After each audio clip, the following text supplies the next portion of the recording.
If you're not from Barbados, you probably don't know the name Geoffrey Ullyett. However, if you are, then you know.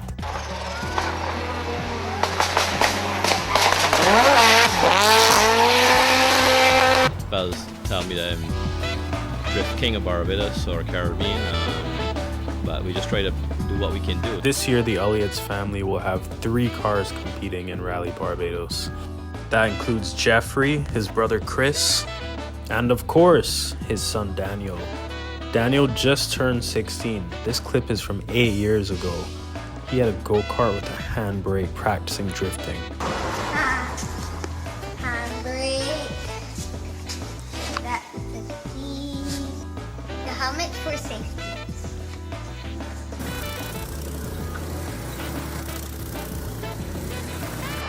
We feel incredibly lucky to get Geoffrey on the podcast as a living legend in Barbados Motorsport, as well as his son Daniel, more than likely a future legend. We hope you enjoy this episode.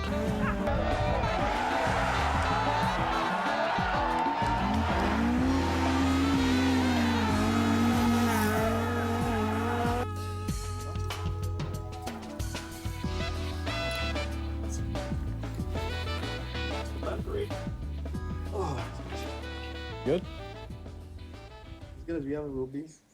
Yeah. He's being dramatic because we only have 2 mics and we have to use this phone as a mic. I'm telling him they have people recording a whole podcast just off the phone itself. No mics at all. So Yeah, but we know better. yeah, whatever. Made it special, making sure it works. Yes. Yeah. Yeah, When's the last time you did an interview like this? I feel like I haven't seen you on camera in a while. No, I don't know, probably 2018 or something. Yeah. That's last time I would have driven Rally Barbados. That was the last Rally Barbados? Mm-hmm. Wow. So, obviously got back into it. Obviously we did Caterham and stuff with our sponsors, with Race BB and One Fun and all the sponsors. That's on Dan's Beam Cup car and on the shirt and stuff, like One Exotic. Obviously we've been driving the Caterham in the autocross last year, and we won the championship last year in 2025 in the autocross championship. So I decided I don't need to win it every year, so we switched drivers. So obviously Dan's driving the Caterham now this year, and right now he's leading the championship in the autocross this year also. Yeah.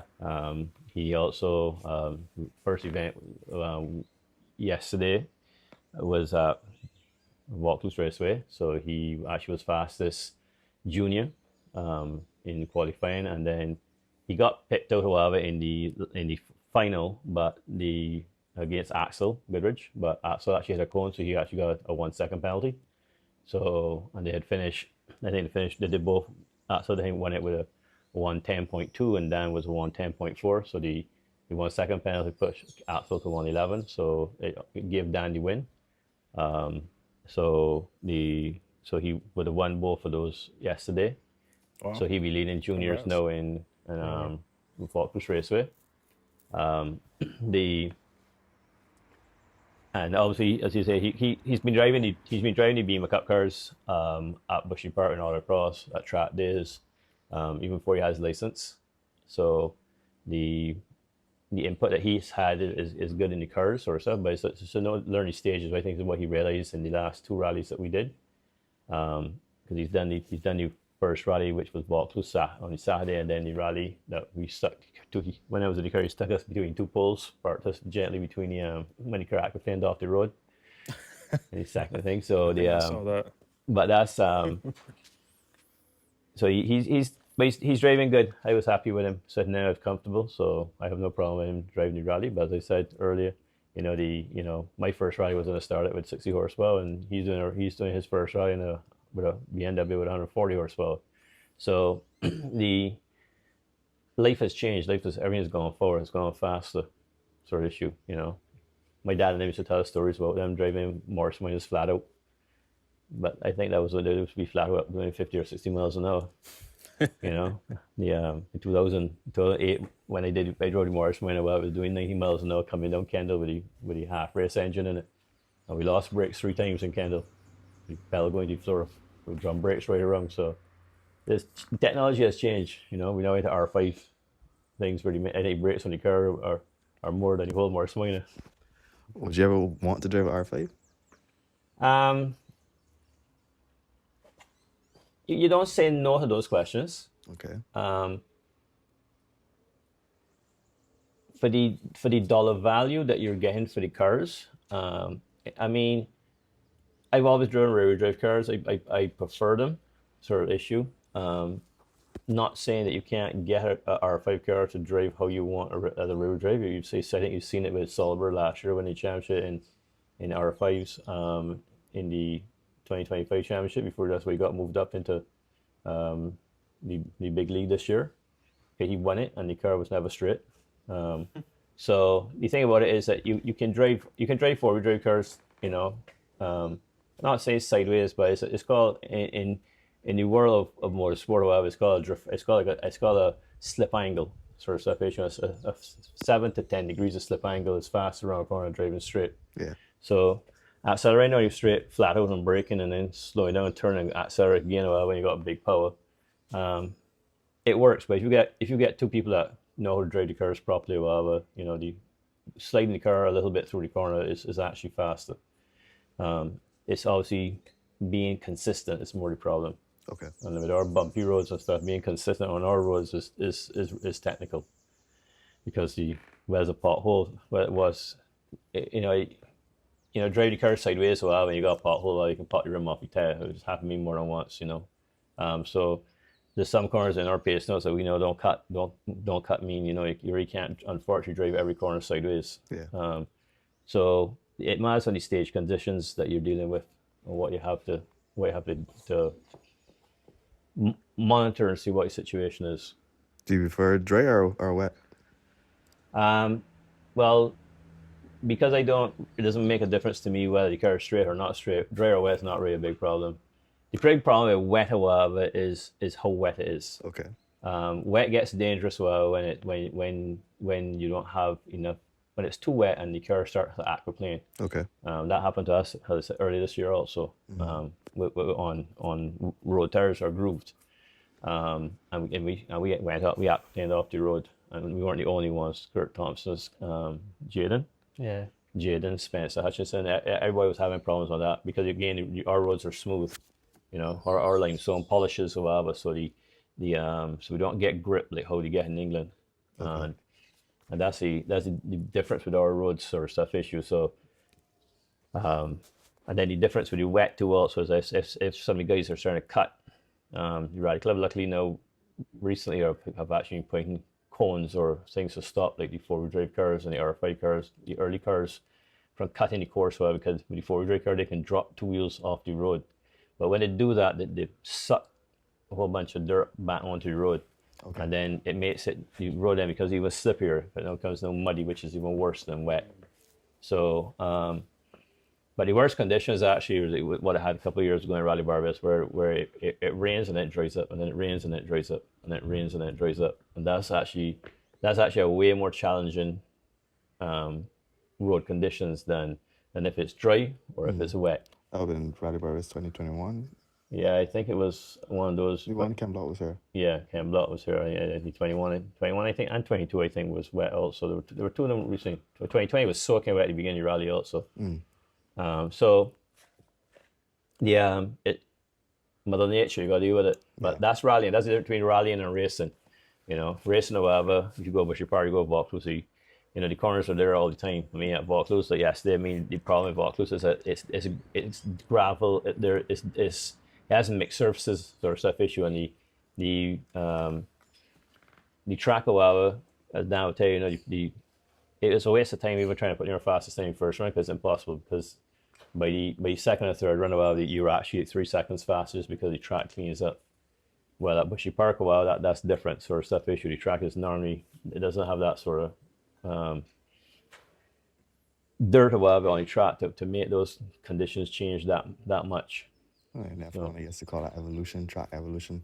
Exactly. Different concept altogether, but correct. Still. Yeah, exactly. It's track evolution sort of stuff. But the other thing also that we know also is that manual tires and stuff like that. I mean, like I mean, like Dan did time. You did time attack. What time you did it was? 106.6, and that was the lap record. So that's the time attack lap record. Now he did beginning this year with the Caterham, but we were running on rally tires, the mediums, and and you know, his fastest lap was like the third or fourth lap, because again, you didn't get tire degradation or on the tire where the tires just start to get too hot. Okay. So it's just to see. Which rally tire it is? Sorry. Mm-hmm. Sorry, which rally tire you were using? The same tires, like basically what Nigel Reese and Roger Mir. Actually, it was four of Reese's old tires that we actually used, some half-worn tires. But yeah, so that's what it is. You know, we're trying to utilize what is there. You know, the Caterham is light. It's only 500 kilograms compared to most cars. They weighed in yesterday with both cars, and they're 1180 kilograms for him in the cars. So the cars are like, what, how much kilograms you were? Probably like 50 or 40. Yeah, so the cars are like 1100 kilograms, sort of stuff issue, and the Caterham is like 500. Yeah. So it's like half the car. I mean the car is it's what I call a 310R, which is 310 bhp per ton. The engine is like a 155 horsepower, 1600 Fiesta engine, with the power to rate ratio. So it comes, it's approximately 310 bhp per ton. The M3 of us knew the engine would have been 286. Yeah. But again, that car is like 1200 kilograms. So the bhp on the M3 is probably only about 250. Yeah. So so it's the comparison of what the cars are, sort of stuff issue. But your part really likes a mechanical grip, high mechanical grip, or a low weight vehicle. And also a low weight vehicle also then increases the braking power of the car, because then you don't need as much brakes. I mean, the little Caterham only has single pot calipers, but twin pot on the front and single pot on the rear. Okay. You know, it's not a big 6-spot because you don't need it. The car is not heavy. Yeah. You know, so. What gave you the idea to invest in a Caterham? That's a funny story. Well, it started one day after Caterham's in 2023 or whatever. I mean, you know, obviously the person that belonged to, and in a bar. Yeah. And obviously drinks happened, things occurred, and we became friends. And obviously he's moved to Barbados, and he has 3 of them, not one. And he obviously is not in England that regular now. So what he did was he imported the cars into Barbados. So I technically bought one from him while bringing duty free, sort of stuff issue. So that's how the first one came in, and then he brought in the next two, which he and the other guy, Mark, his friend, they raced them in England. Okay. So all 3 cars were here for the international event that was in December. Yeah. Unfortunately, Mark's dad had an issue, so Mark had to stay in England. Okay. So he unfortunately got to drive with us, and you know, so me and Dan actually got to drive the one that was here, and so we shared that car, which was good because we did 2-hour races and an 1.5-hour race, plus then we did individual 20-minute races, which for us, and especially for me, I mean, he hasn't started racing yet, so I mean, he did barrel event the first event this year he did with the Datsun. But that was only 5 laps, which was like 6 minutes or 8 minutes. Yeah. So we've done a lot more laps around Bushy Park in the Caterhams. Okay.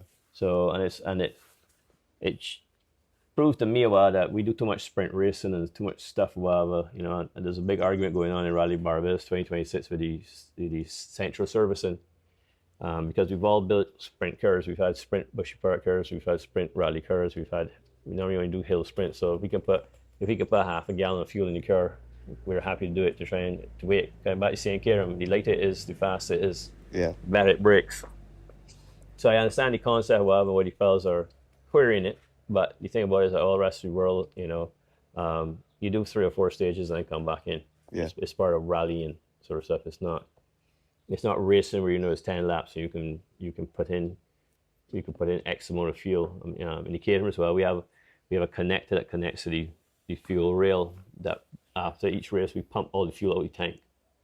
because we know the cars can run whatever it is, a quarter litre a lap. So if flat out running track is a quarter litre, and we know it's a 20-minute race, and we know the car is doing 1 minute 10s, then we know the car is doing 15 laps. So we take 15 laps, multiply it by a quarter, and we will know exactly how much fuel to put in. So we put in then the whatever it is, the 4.6 litres of fuel in the car, you know. And when the car comes in, we've had a situation where the car's come in and gone into scrutiny and coming back from scrutiny, and the pits, the car's run out of gas. Cut out there. Sort of stuff issue, you know. It's the fellas have it, the caterers have it down to, you know, and it's not we're just throwing gas in and hope for the best, or see if the gauge reads properly, and they don't. Just sort of every race to pump all the fuel out and everything. So I understand the issue with the fuel and that sort of stuff, but you know, that's not rallying. If you want that as racing, so if you want to only put in 3 litres or 5 litres or 10 litres, well, there's sports out there for cars that you can do that with. Yeah. So it's going to be different. But obviously the main thing for that is that, you know, we got too many service crews running around behind all the cars also, and it tends to block up the roads, which tends to create annoyance then with the spectators, you know, or people just trying to get home sometimes, sort of stuff issue. And it's not really, if we can help it to make our sport better, I think we should do it. I'm not in disagreement with that at all with central servicing. Okay. I think it makes it cheaper for competitors, the ones that don't have the money. The ones that have the money don't complain about it. I thought that would be more expensive competitors because, you know, you have to use more race gas. No, because in our situation when we run in our team and you've got 3 stages, like the other competitors, well, the top guys will basically running at least 2 service crews. Okay. So one car will have two cars, sort of stuff issue. And sometimes they'll part one at the first stage, and the other one at any stage, and then the first car will go down to the second stage, beginning, and then the other car will go to so each car, each beginning stage goes to the beginning at every stage. So if you, just in case you get a flat between stages, well, you can change the time for the driver. Yeah. Sort of stuff issue. Or if it rains, if it looks like which you've had situations where between 3 stages, the center stages rain. Yeah. So you do the first stage on dries, the guys then can change the tires to wets for the wet stage, and then come with that stage and change them back to wets again. Back to dries, sort of stuff issue. So some guys actually have like 2 sets of wets and 2 sets of dries, because you can't get your wets back in time to the next stage. So the expense of having extra tires and stuff and 2 service crews per car, that's what's the reality of it, sort of issue. We don't get that complicated. In our team, we with the runners, we did it, but it was more expensive because each runner then got to have a can of fuel for each car, just in case. You're putting in 2 gallons of gas in the car after every 1 or 2 stages. Okay. Each runner, has got to have a toolkit. So we got toolkits in each car, we got jacks in each car, each service vehicle. So now at Bushy Park, now with service, no, we don't need all this stuff. Like we don't need 3 toolkits. We don't need, because we're all there, sort of stuff. But yes, we got them already, so we can use them, sort of stuff, because obviously we got 3 cars working on. So you might want 2 10 spanners or 2 13s for sure. Yeah. So you use it, but for upcoming people coming into the rally and stuff, you don't need. You can bring your tools from home and work on your car, and don't need to go and buy more or expense yourself into that situation. So I think central service, it works throughout the rest of the world. Okay. So. Okay. What makes rally expensive? What makes it? What I know people say, rally. Cars. The cars. Cars. You gotta buy a car. Uh-huh. Yeah, cars are not cheap. You're not throwing darts. The carbon fiber darts are expensive too. Okay, let's say you have a car you're willing to write off, so to speak, right? After that, what was your next expense? Well, no, but you know that. Obviously, first you gotta buy a car that you prefer to drive. Whether you like front wheel drive, whether you like rear wheel drive, whether you like 4-wheel drive. Yeah. Obviously, the 4-wheel drive car is probably more expensive one because you got more axles, or whatever. You got more gearbox, or whatever, 2 diffs. So a lot more maintenance on a 4-wheel drive car, technically. Okay. You should know that. You got one. I do. So so from that side of it, it should be, it's learning that side of it and finding out what you want. I mean, obviously, before we drive car, burn off 4 tires. Well, the front wheel drive car burn off the fronts more than the rears. The rear drive car burns off the rears more than the fronts. So like rally Barbados, even my big turbo, I mean, 2 front tires last us the whole rally. Will last us King Hill and the rally, because it doesn't. You don't destroy, unless you hit something. You don't destroy your front tires on a rear drive car. So and then we would tend to even run a softer compound on the front sort of stuff issue to get a little bit more turn in or bite. Yeah. So you were looking at the M3 this when you came in a while. I realized that the 17s on the front and 15s on the rear. Yeah. And asking why. And I mean, it comes back to rear drive car. I don't mind if it's not straight. And obviously to get the car, to get more wheel spin a while sort of stuff issue, which is more rear steer out the back of the car sort of stuff, is you either got to go with a bigger engine, which is more money, which is exactly what we're talking about, money. Yeah.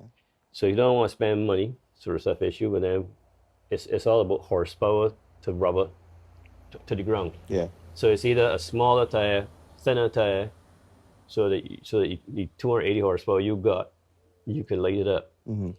So you got guys in 2-wheel drive now, all the top cars or whatever, in 2-wheel drive now, which a lot of guys now are going traction control. Yeah. So they're doing it in the reverse. Is that they have too much power now, and they now have to run traction control limiters on it sort of stuff issue to get the power to the ground sort of stuff. We ain't got as much power as them sort of stuff issue this year, because obviously going back to the standard M3. Right. So if I want less grip, I don't think traction control is real racing. If you driving a race car with traction control, well, I strongly disagree, but can't you? you could y'all disagree. have friends and no friends. So, I think you should handle it like a man, or I think you should handle it like a man, or go off the road like one. Don't use a computer to keep you on the road. That's just my 2 cents. sim driver. I was saying.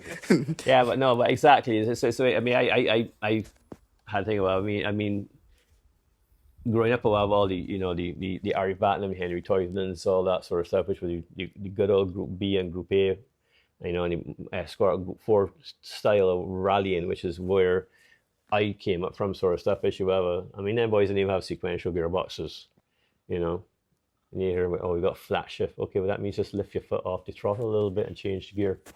Sort of stuff issue. So flat shift, all flat shift is so you stick your foot flat, however you pull the gear now, and the computer's telling everything for you. So it's not, as you said, it's all drive rates. Yeah. So it's no left foot braking, there's no heel and toeing, it's you're losing the art of driving, sort of stuff issue. It's the same problem in Formula One where the cars are recharging on a straight. I don't even want to get started talking about Formula One. Shameful what they've done to that sport. Too far south is north. Shameful what they've done to that sport, man. So, what do you think about the pursuit of speed versus the pursuit of passion and driving art? I feel like I know which one you're more tailored towards. No, the enjoyment of sport, however, sort of stuff issue. I mean, obviously I've been at many years, sort of stuff issue. I'm not looking at the competitive side of it 100% anymore. Yeah. Because then, as you said, it's not becoming a dollar value. It's like you gotta have tires for the beginning of the rally. You can change tires Saturday night or something like that. It was ridiculous back in Paul Bourne and Paul Bird and Skeet days, where those guys I think were changing tires every 3 or 4 stages, sort of stuff issue. And a lot of the locals liked it because we used to get tires real cheap. In 2018, I drove on all the tires that people were selling for $50 and $100 instead of a $900 tire brand new.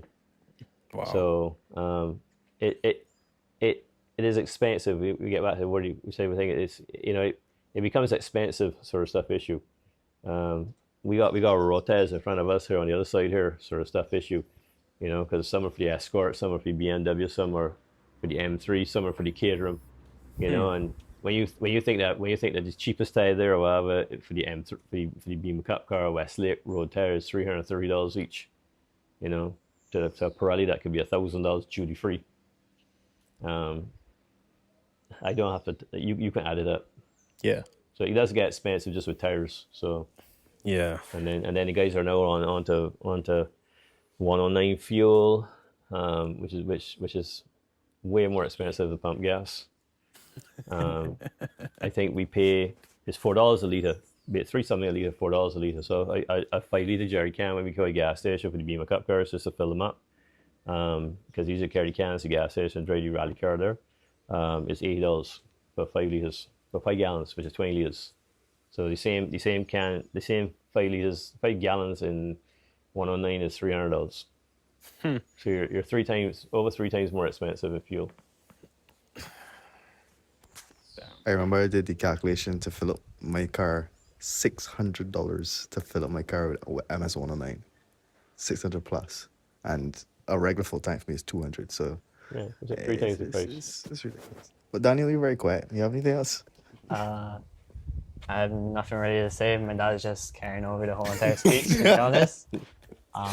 Yeah. All right. Question. What's the biggest thing you learned from your dad in terms of being a good driver?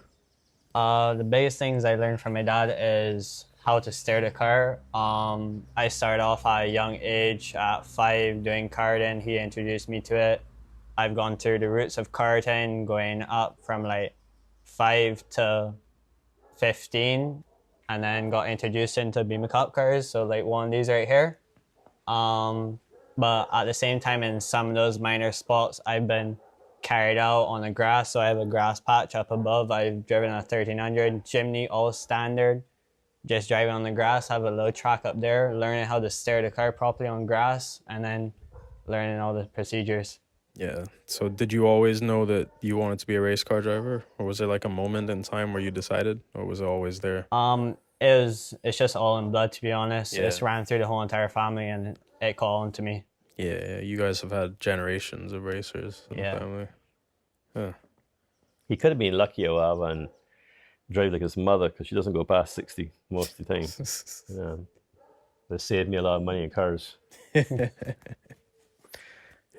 was unavoidable. So what's been the fastest car that you've driven so far? The fastest car, The Caterham? well, I would say the Caterham and like track, but like overall the fastest car I've driven is the M3 actually, because it Really? just has more power overall on like straights and etc. But like if I had to pick one 100%ly, it's the Caterham for sure, because it's quick all over the place. It's very light and it's very durable. Yeah. Well, which discipline do you prefer? You like the circuit or rally more? Well, I can't really make that decision at the moment. It's going to be my first year rallying, so it's a hard choice, but I can answer that question in a couple of years. But for now, I'll pick circuit racing because it's fun and enjoyable. Yeah. It is it's less daunting than rally. That is for sure. A lot 'cause- of unforeseen things come up in rally. yeah, exactly. Minor mistakes might be major in rallying, and on a track, you just might go into a gravel patch or something. So Yeah. There's a lot of unexpected moments in rally. Like, what's the strangest thing you've seen out there on a stage, Geoffrey? If you have any memories of any crazy stories. Well, I was saying, that's the difference between track racing and rallying is that you on track a while, you can normally, especially us here locally a while at Bushy Park a while, and most of Vauxhall also, you can basically see most of the corners. So if somebody has spun, even if it's in a race, you can normally see it a while, but normally there are marshals with flags, all that sort of jazz, before the corner to let you know. While they're rallying a while, but sometimes, somebody may run off the corner, the car before you could have run off a while before, the same stage, and you're the next car there 30 seconds after, and the marshal hasn't got there yet. That happened to us when Roger Mears ran off in Ellesmere in 2018. We were the car behind him, and his navigator, I think, had just got back to the Cuscus grass or whatever sort of area when we were passing. But obviously they were out the car, so they were good. And then we then saw the marshal running up to them. So, and it was in between S bends, so to stop for us to safely stop was impossible. Yeah. Sort of stuff issue. So, but they were out the car at that time. So it's that, however, I mean, like 2 of my accidents, however, have been exactly what we said earlier. You know, so the cars in front cutting where the track has been, we've had like a wet, dry sort of stuff. So once in the Datsun, in just coming out of Ellesmere and then making the left turn there in McElroy Village where the Walton Army settles, and obviously the guys were cutting it and had brought mud right across the track. So when they came in, they turned in the car, now it was wet, figuring I would get a little drift. And then when we hit the thing, we went right across the road, and then we hit the right front suspension and bent the strut on the little guard wall. Luckily, it wasn't anything major. We didn't move chassis parts or anything. And then the same thing happened then in 2000 and what was that? 2012? Not 12. That was 2007. We seen Datsun coming into the left-handed by Mark Maloney's house. Where again the guys tend to cut sort of stuff issue, and again when we came and turned the road, when we got there, the road was just gravel sort of stuff issue, and again we climbed up on the things there, but then that ended up being one of the best rides I ever had, 2007, because we went back in the pits, so I changed the stuff, we had OTL'd. It didn't make a difference sort of stuff issue, and that was the ride that me and Jonesy then had driven the rest of the day, you know, together. Yeah, I've heard. And had you know, had a tremendous time. So it's you know, when something fails in rallying sometimes, well, it's not we're just giving up and not worrying about it. Dan was asking, what are we going to do with this rally and with him? Well, the plan is, I mean, the Westlates are pretty sticky tires, sort of stuff issue for a road tire. So I just thought, so our team game plan is a normal thing, is that obviously service the cars that are still in the rally, sort of stuff issue. The guys that who OTL'd and still driving because of OTL, got a flat tire or something, then you become no second to be serviced, sort of stuff issue. So we get everybody who's in the rally back out, sort of issue. So even if I'm team boss sort of stuff issue and my car has a problem, but then I got to suck salt too. So yeah. It's a team. It's just 5 or 6 of us, and you know we get the ones who are in the rally back out there and get them doing what's happening. So the backup plan, however, is obviously like, you know, as if something happens, however, I mean, it only needs to be a flat tire, so you can get back in the rally. So I'm sure that we're going to have some standard like 360 or 480 thread rear tires. I think for at least both of our cars for sure, because we actually enjoy skating about a little bit if it's needed. So have you ever thought about actually doing a drifting event? I know you've done like dexterity and stuff in the past. Have you done drifting like competitively? I haven't done drifting, however, since it started back. Sort Yeah. of stuff issue. Obviously, with Dan did it last year in McCallum in the duck cars. Right. But I haven't done it because between you and me, I don't have a drift car. I haven't modified my cars to do drift. Even the big T10 sort of stuff issue, which I did the drift event actually, and they had me and Jones at the time do the drifting Top Gear event. Yeah, I remember that. Sort of stuff issue Top with Gear the Festival, guys from yeah. Jap Speed or something like that there. That was what, back 2012, I think. That's 14. 14, 2014, yeah. the first event that had at Bushy Park. Yeah, 2014. And it's probably the first of that. Well, and then at Kingy Hill, well, then the car blew out the gearbox, and we haven't really got back to the big car since then. It's almost 12 years. Wow. It's been in garage. So it was that same year King of the Hill that it blew up? Yeah. So yeah, because what we didn't really, because it was that track and we could actually see the car, what was doing, what was happening. The car was actually lifting the head off the block. It was actually things. So we knew we had an engine problem. So we'd actually set my dad up.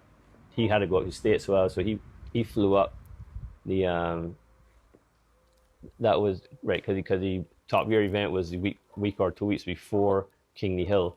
So my dad went up a while during Kingley Hill sort of stuff. So he came back the Monday. So the plan was to do Kingley Hill, take the engine out the car, and then rebuild it for Rally Barbados, knowing what it was. So we run it on a lower boost, so to stop the head.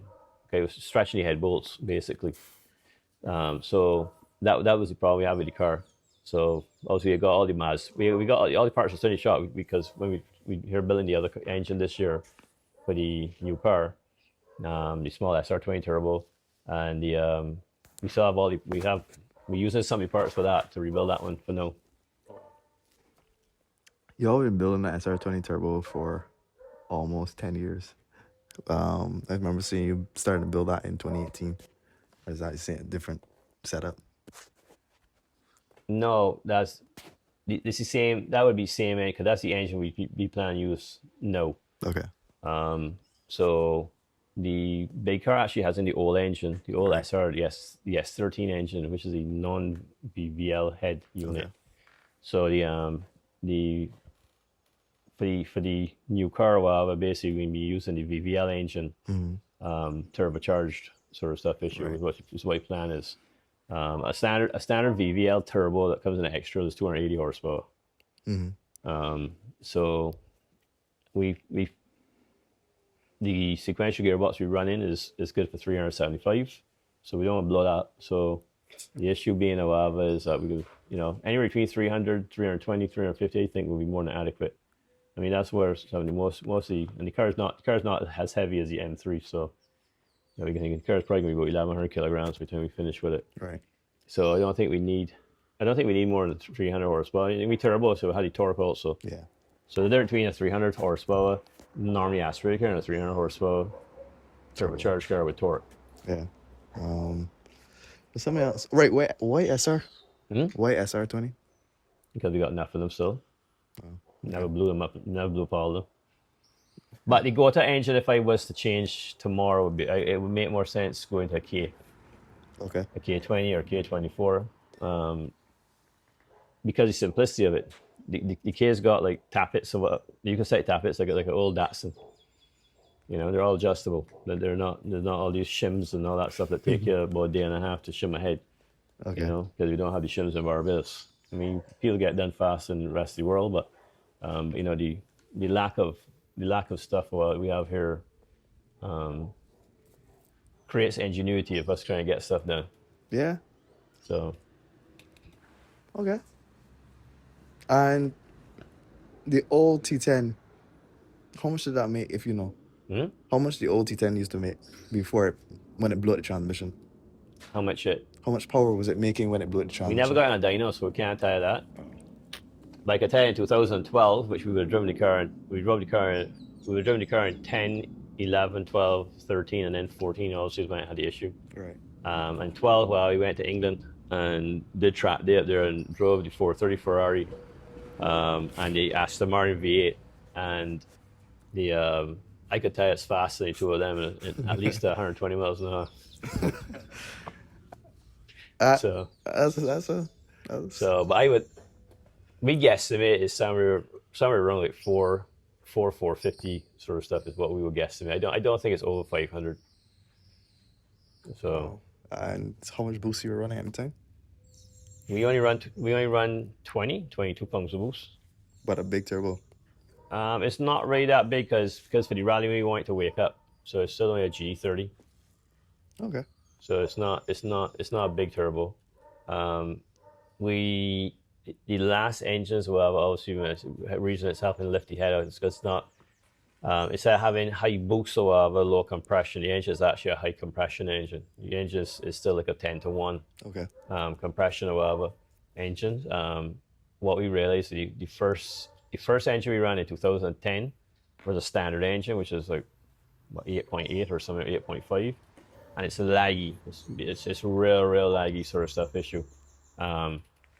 And we had a problem with one of the engines, and the only option to get the car working for that particular event, we had to put in a set of high compression flat top pistons in it, which raised it to about 10.5, and it transformed the car. The extra compression of obviously helped everything like an army aspirator. It's just like an army aspirator car. If you higher compression and stuff like that makes the car more zingy, more accelerating. Yeah. So that made a big difference to the car. And so we didn't change it. So we just left the boost because the Gota thing is obviously very low compression. I think drag racing, you can run very low compression, like 50, 60 pounds of boost. So that's what you guys are doing. I think Mazworks has got one of their new cars is running something silly like 120 PSI, and these fellas have gone, but everything is Again, everything is billet block, everything is billet head, everything is the standard parts can't handle it. Yeah.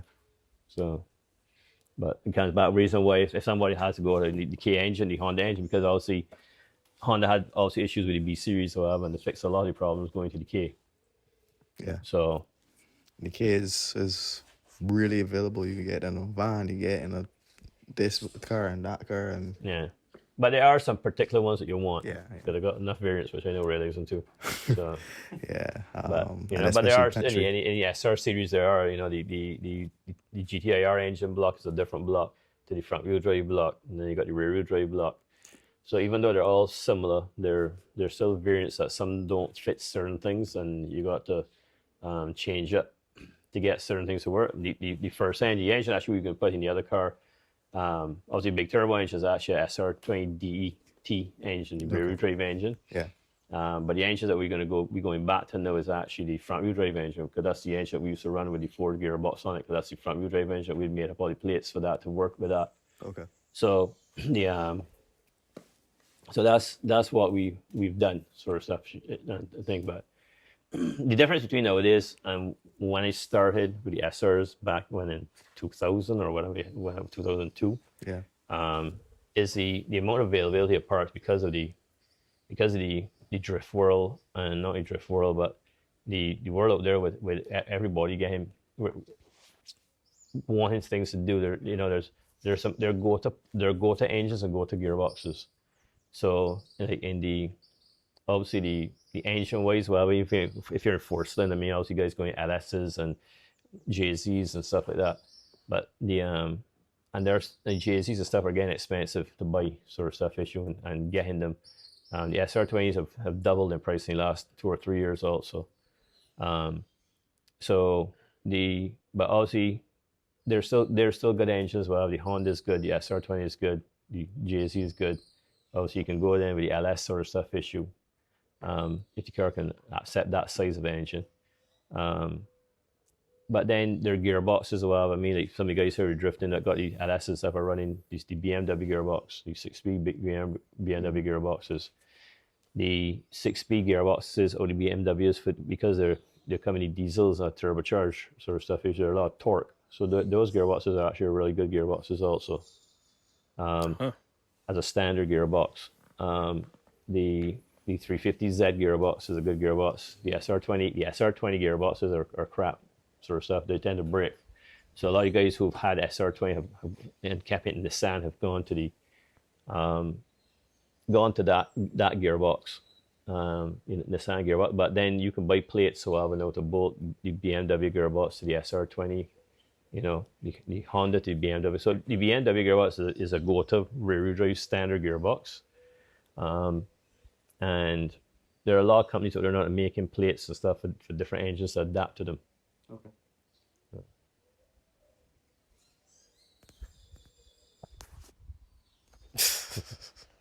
You out of things to say?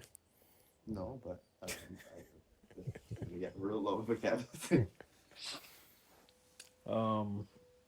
In terms of the old T10, do you miss having like a car at that level of speed, or is it sort of like been there, done that? I'm cool with, just enjoying the art of driving more so. Yes and no. It's just the expense of just having a car at that level, and only to drive that car in the amount of events they got today, it's madness, sort of stuff. Issue. You mean like there's not enough events? Huh? You mean like there's not enough events? Not enough. Yeah, or there's too many. Too many. Oh, too many. Okay. So but the car, when we built the car, the thing about when we originally built the car, we built it to get what we wanted, which we did. I think we got that. We basically got an Audi Quattro out of a 2-wheel drive, which is what it was, a challenge sort of stuff, that they would lay some rubber down coming around a corner. We achieved that, however, but we had a lot of little things with the car happening sort of stuff. I mean, even like it broke an alternator bolt one rally sort of stuff issue. And obviously when we built the car, we put the engine in, then we put the alternator in, then we put the radiator in, then we put the intercooler in, then we put on the front bumper, and then put everything together on the car. So when it broke the bolt in the alternator, it broke it in the center, the bolt fell out. So we're going to cool it, come up, we put it back in. But the bolt's 6 inches long, and the radiator is only 2 inches off the engine, off the alternator. So we had to pull the whole front of the car off to change the alternator bolt. So design-wise, well, the car designed nice sort of stuff issue, but there's some things that are not practical on it to do it every event, every rally with it sort of stuff issue. Reason why I have left it in the garage for now. But as you said, now the guys have got back now into the drifting and stuff like that. It would probably won't be one of our easiest cars to get back onto thing, and it'd be more the car to utilize for that sort of stuff. But then, the other thing with that too is, is like, obviously, if it's not probably a car I would want to tandem drift with, sort of stuff. It's not a car that I would really like to race, sort of stuff issue. The car has a lot of time and effort spent in it. Well, it's not, it's the reason why we go into the BMW to rally again, sort of stuff, with the SR20, because obviously when I can probably drive it for like a year or two, and obviously he's going to huff it up. So, and obviously he's going to want to drive the big T10 also, which I don't have a problem with that. Like at Bushy Park, he drives the Caterham and all the other cars up there. We had the pleasure last weekend after karting to drive a Tesla and also the Porsche Cayenne Turbo. Nice. What type of Tesla? That's what? 6 what? 600 or something. It's like 600 or 620 or something. And I just, it fast. It was doing, the guy belonged to Dan, but they obviously they reversed it back on the so we were getting coming on the straight. We were doing small track, the old Bushy Park national track, and obviously the car's just on road tires, so coming onto the straight, obviously you could feel it losing grip. But the car was doing like 175 kilometers on the straight. So forgetting that it had launch control or whatever, we tested it or whatever on the thing, and I think the guy up to what 185. 185 was trap by and all that stuff. So, so that's fast. That's fast quick. On a Bush Park track or whatever. On the thing is That's quick. Not bad for. So that car is impressive, but even electric Leaf or whatever, Impressor or whatever, just the instant torque or whatever, electric motor cars are good. You just don't have the sound, So we getting back to you. They have no soul. Yeah, so you're getting back to the same thing you were saying about whether all the gizmos and gadgets or whatever, where's a real car or not a real car. So yes, the newer cars are because they're easier to drive and stuff like that. But even like the R5s, and the R5s have gone back. The same clutches that we run in our cars, the same 7.25 inch clutch or whatever, the same clutch that our R5 car runs, because that's all you really need for the horsepower the cars have. So the clutches are good for 500 horsepower. So and they're like a tenth the price of what an old Focus carbon fiber clutch was. You could change your clutch in the Focus in 5 minutes. That was the advantage on it. But when you change in two of them clutches at £5,000 or whatever the expense on them clutches were at the time, it was crazy. So Damn. So R5s have brought back the ability of everybody to be like in the same playing field. It just has a bigger playing field. Yeah. So how important is money in racing if you want to go fast? how important? I think it's really important. I mean, you got to watch all There's the no way to really compete without it. Exactly. Yeah. I think that's the number one ingredient. Yeah. The lesser money you have, I guess the slower the car will be. And so I mean, yeah, the more money you have, the more risks you can afford to take. You have extra parts. You don't have to worry so much about if you break something. There are cars out there on the market, however, right now. I think Ian that runs our team, helps us with the team. He bought a little star that he has there, and he has for sale for like $10,000 or $12,000. You can get in a go tomorrow and do Rally Barbados, which is a Group 1. Was that Group 1? That'll be a C1 spec car. C1. Yeah, it was a club on one car. But front wheel drive sort of stuff issue. But there's nothing wrong with front. My first car was a Mini, which was front wheel drive. But that's what taught me how to approach a corner on a handbrake. Because it was so dead, you could on wet road you could put your handbrake from miles away and drag it into a corner. So front wheel drive cars teach you the certain things you can learn from them. They're obviously not going to come out the corner sideways, but you can definitely get them into a corner sideways. So so it's just understanding what front wheel drive does, rear wheel drive does, that sort of thing. But the money side of it is that you can buy a whole car for what some people are just buying tires for, spending for Rally Barbados. Yeah. So money is number one, I would think, sort of stuff on what you're trying to do. Okay. Another completely unrelated question came on to me. Who's faster between two of y'all? Who? Who's faster between two of y'all? I'm not sure. Hmm?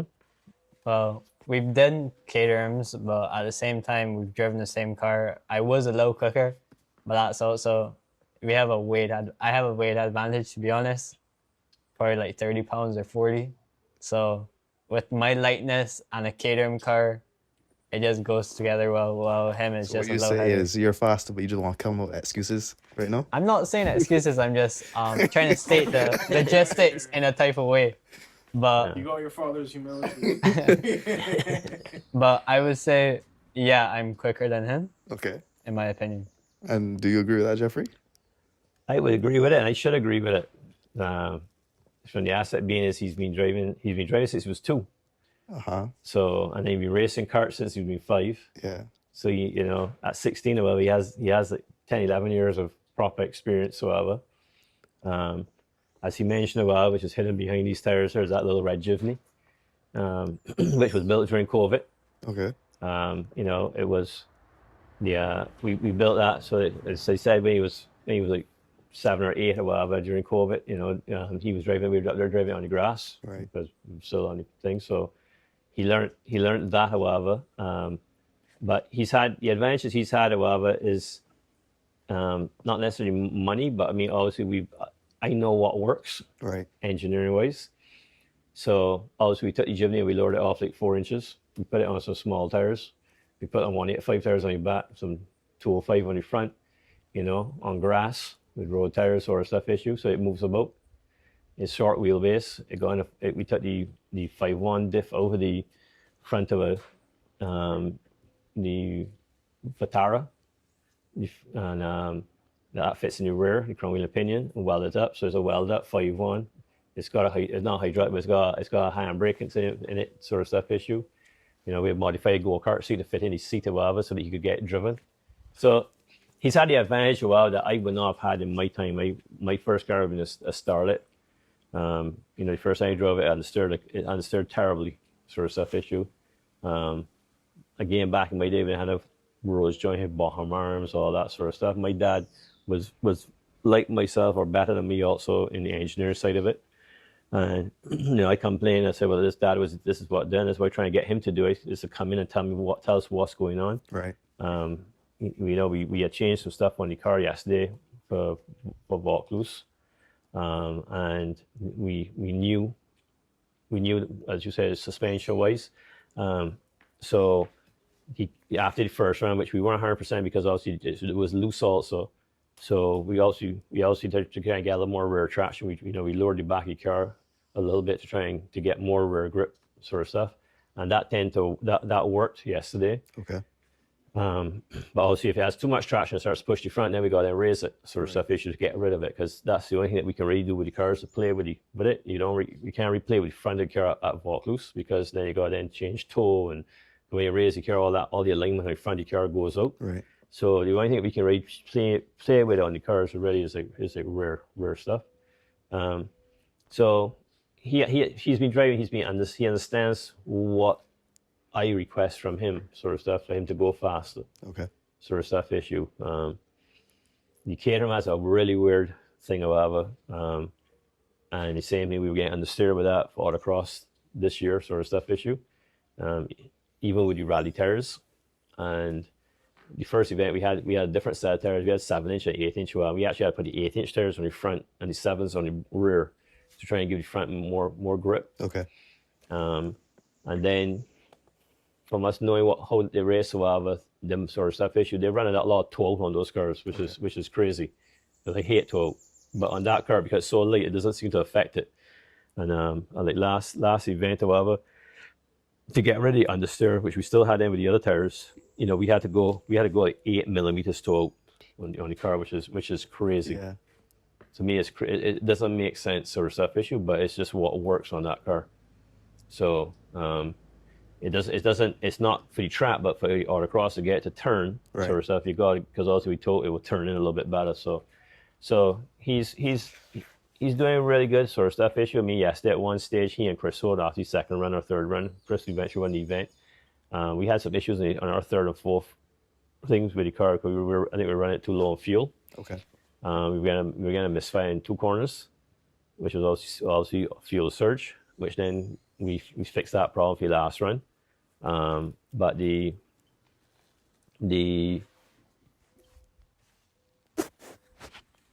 he was a second run, however, he and Chris Ward were doing the same second, you know, they're both doing I think 112s.